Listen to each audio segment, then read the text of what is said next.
Sahabat-sahabat terkasih di dalam Yesus Kristus Tuhan kita, Shalom. Sebelum kita mendengarkan sabdanya, marilah kita berdoa. Damai sejahtera yang melampaui segala akal, yang datangnya daripada Kristus Yesus Tuhan kita, kiranya menyertai hati, pikiran, perasaan, dan seluruh hidup saudara di saat mendengarkan sabdanya pada saat ini. Amin. Firman Tuhan, khotbah Minggu Estomihi, Tuhanlah gunung batu dan kubu pertahananku, diambil dari Yesaya 55 ayat 10 sampai ayat yang ke-13, dan bahan bacaan diambil dari Matius 13 ayat 18 sampai ayat yang ke-23 dengan tema Firman Tuhan, sumber kekuatan untuk melakukan pekerjaannya. Saudaraku, sahabat terkasih di dalam Yesus Kristus Tuhan kita, ketika saya masih kanak-kanak dahulu, betapa senangnya hati kami jika hujan deras turun. Apalagi musim kemarau agak lama terjadi. Keringnya sawah, ladang, dan tanah berdebu banyak. Dan kegersangan begitu menyesakkan. Panas matahari yang begitu terik membuat muka masam. Tahu-tahu hujan turun dengan lebatnya. Kami, anak-anak kampung, langsung bermain hujan di jalan-jalan dengan riang. Kesesakan, kekeringan seketika hilang lenyap karena air hujan yang sejuk menyegarkan tanah, tentunya juga kami. Saudaraku, air membawa perubahan luar biasa di daerah Gersang. Tiada tumbuh-tumbuhan akan tumbuh jika tidak ada air. Udara akan terasa segar. Tanaman tampak hijau dan segar jika hujan akan turun. Bunga-bunga bermekaran menampilkan kelopak-kelopak indah berwarna merah muda, emas, dan putih. Ada pelangi sehabis hujan. Bau tanah sangat menyegarkan ketika hujan turun. Saudaraku, sahabat terkasih di dalam Yesus Kristus Tuhan kita, dengan tema Firman Tuhan, sumber kekuatan untuk melakukan pekerjaannya, kita akan melihat dan merenungkan bahwa apapun yang telah direncanakan oleh Tuhan, apapun yang telah difirmankannya, selalu dilaksanakannya, selalu berhasil dan tidak akan pernah sia-sia. Hal ini digambarkan dengan hujan dan salju yang turun ke bumi. Keduanya turun untuk memenuhi kehendak dan tujuan pengirimnya, yakni Allah, dan tidak akan kembali kepada Allah dengan sia-sia. Selalu berhasil baik. Ini menunjukkan kekuatan firman Allah dalam menggenapi janji-janjinya, yaitu kehidupan yang lebih baik bagi umatnya. Firman Tuhan itu tidak akan pernah sia-sia, selalu berproses dan berbuah baik untuk kebaikan umat Tuhan. Itu marilah kita perhatikan dan pelajari bagian firman Tuhan yang sangat luar biasa ini, agar menjadi bagian kita dan dapat kita laksanakan dalam kehidupan kita hari lepas sehari. Yang pertama, firman Tuhan bekerja seperti hujan atau salju yang turun. Saudaraku, sahabat terkasih di dalam Yesus Kristus Tuhan kita, jika kita perhatikan ayat firman Tuhan hari ini, ada alur yang sangat indah setelah firman Tuhan atau kabar baik itu diberitakan kepada pendengarnya, yakni seperti hujan dan salju yang jatuh ke bumi. Sepintas orang akan melihat air atau hujan atau salju itu jatuh, mengalir, dan kembali menguap. Dan proses ini nampaknya suatu siklus biasa dan tak berdampak apa-apa.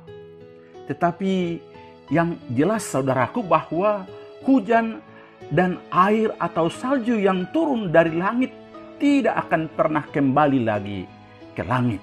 Dan pasti mengalir ke bumi dan tidak berhenti sebelum melakukan tugasnya membasahi bumi, menyuburkan tanah yang kering atau gersang maupun tanah subur, sehingga tanah menghasilkan tumbuh-tumbuhan yang berguna bagi petani. Bandingkan Ibrani 6 ayat 7. Biji-bijian bertumbuh dan berbunga, pohon-pohonan di ladang berbuah.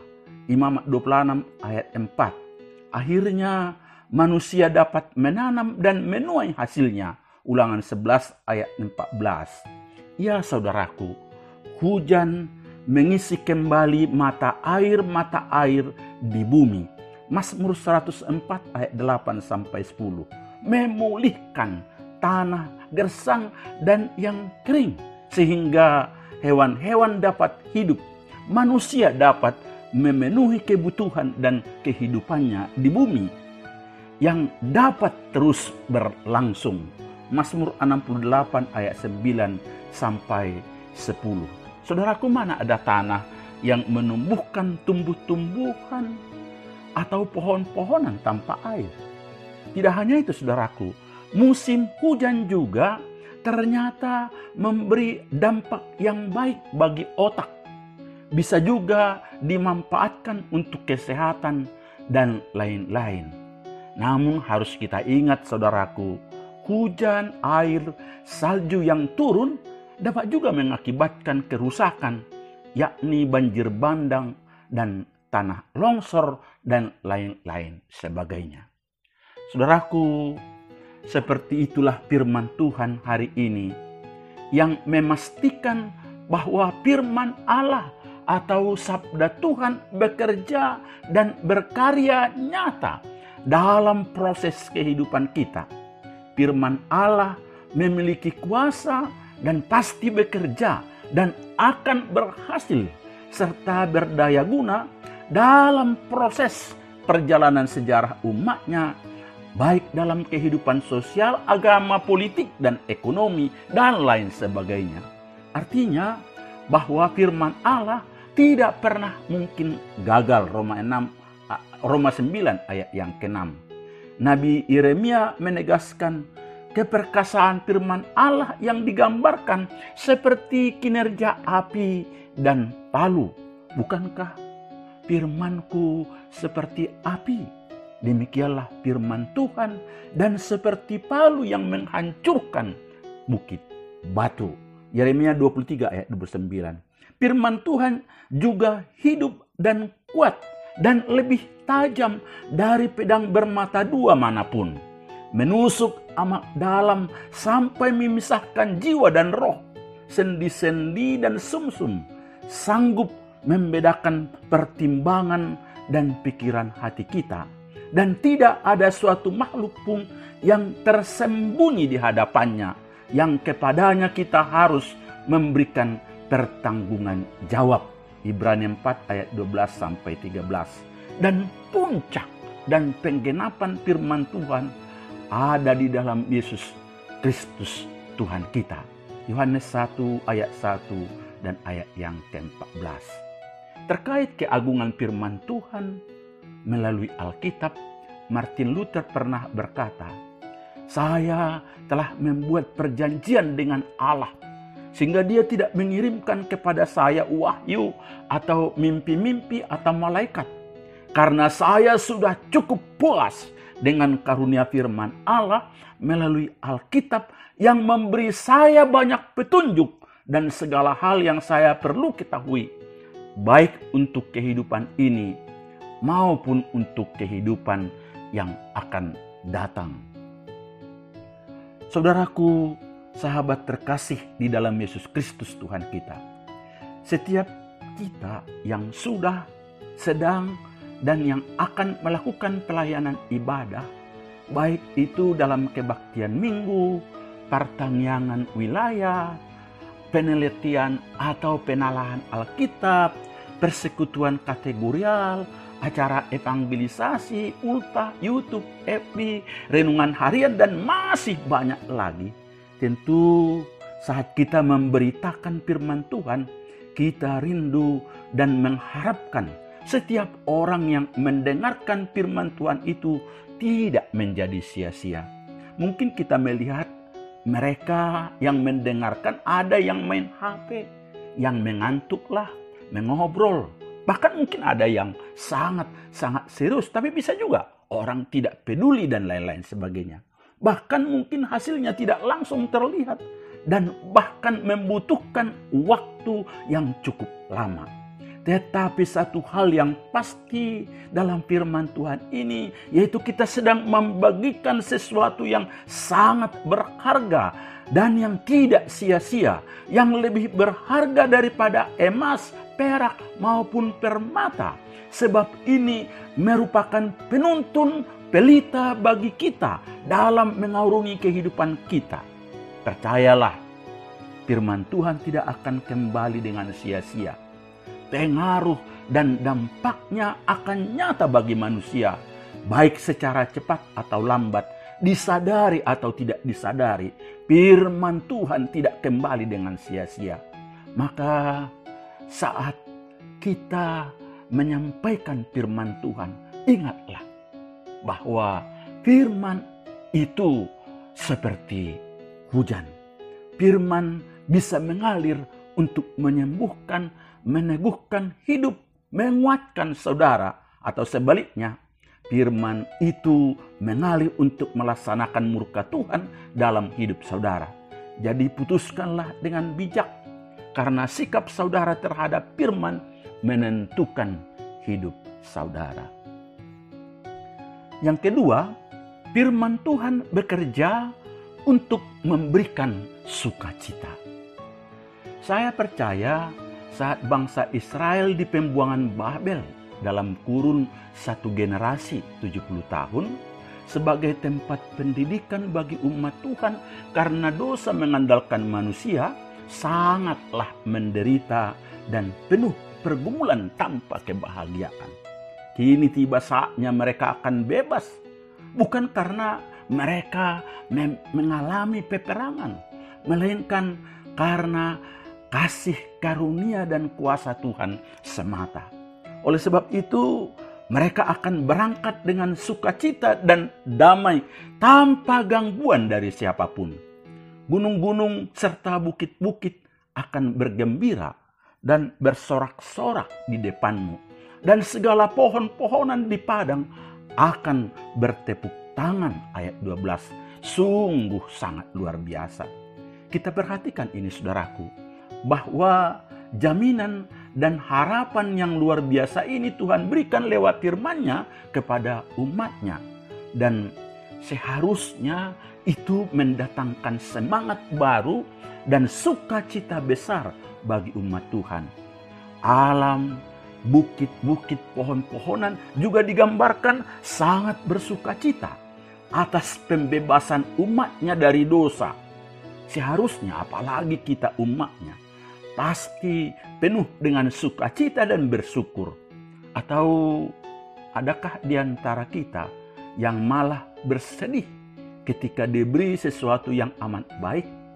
Adakah di antara kita yang merasa kecewa ketika Tuhan membebaskan kita dari berbagai kesulitan dan pergumulan? Saya pikir tidak ada toh. Saya mau katakan saudaraku, Allah tidak pernah senang dan mau membiarkan kita anak-anaknya terus di dalam pergumulan dan penderitaan. Saya terus didondoni arsak niroha, hagaoron, jala saya holan na mengandungi. Sebaliknya dia rindu agar kita terbebas dan mengalami kehadirannya lewat firman-Nya di dalam setiap pergumulan dan penderitaan yang kita alami, agar kita penuh damai dan sukacita. Untuk itu saudaraku, mari terus berharap dan mengandalkan Tuhan dan kembali kepada firman-Nya dan melakukan kehendak-Nya, sehingga kita mengalami pembebasan damai, dan sukacita di dalam mengarungi kehidupan ini. Luangkanlah waktumu untuk semakin memahami firman-Nya agar kita lebih mengerti rancangan kasih setia-Nya, pertolongannya, dan damai sejahteranya dalam segala perjalanan hidup kita. Tetapi jangan lupa saudaraku untuk menyampaikan kabar sukacita ini lewat kesaksian kehidupanmu kepada semua orang, agar mereka juga dapat merasakan sukacita, peneguhan, dan damai dari Tuhan lewat firman-Nya sebagaimana kita mengalaminya. Yang ketiga saudaraku, firman Tuhan bekerja dan berkuasa mengubah hati manusia. Saudaraku, sahabat terkasih di dalam Yesus Kristus Tuhan kita, firman Allah itu pun berwujud pada pembaharuan kehidupan kita. Itulah yang digambarkan pada ayat 13 dengan pembaharuan alam yang berbunyi, sebagai ganti semak duri akan tumbuh pohon sanobar, dan sebagai ganti kecubung akan tumbuh pohon murad. Semak duri di sini akan diganti. Dan kita tahu saat berbicara tentang semak duri, itulah kutuk yang diberikan Allah kepada Adam tak kala ia jatuh ke dalam dosa. Bandingkan Kejadian 3 ayat 17 sampai 19. Sekarang kutuk itu disingkirkan. Dan jika ada pohon yang berusia muda, bahkan semak duri di sana akan berubah menjadi pohon sanobar yang berusia tua. Satu wujud dan perubahan yang sangat-sangat radikal, saudara. Ini kita perhatikan. Pembaharuan alam di sini digunakan untuk menggambarkan perubahan besar yang dialami oleh orang-orang yang telah ditebus dan hidup dengan firman Tuhan. Keindahan menggantikan keburukan. Sesuatu yang berharga menggantikan sesuatu yang tidak bernilai. Kebaikan menggantikan kejahatan. Di mana tadinya sinisme pernah tumbuh, di situ juga akan pengharapan dan optimisme dapat muncul. Di mana sarkasme tumbuh dengan subur tadinya, di situ dapat muncul perkataan lembut yang menyembuhkan.